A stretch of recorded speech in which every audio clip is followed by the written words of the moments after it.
চাই এই ডাক্তার ইউসুফ আলী ফরাজির মামলা আছে।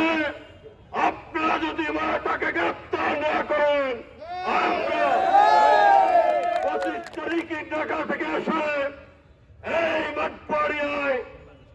মঠবাড়িয়া শহরকে অচল করে দেব।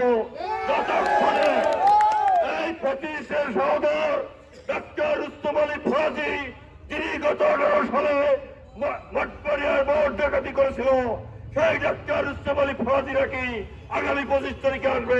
আমি মঠবাড়িয়ার প্রশাসনকে বলতে চাই, ওনার নামে অনেকগুলো মামলা আছে।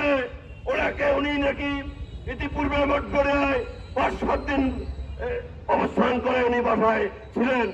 এই প্রশাসন কিন্তু তাকে ধরে নাই।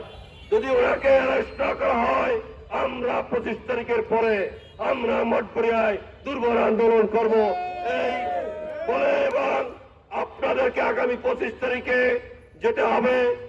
আমরা যেভাবে আমাদের নেতৃত্ব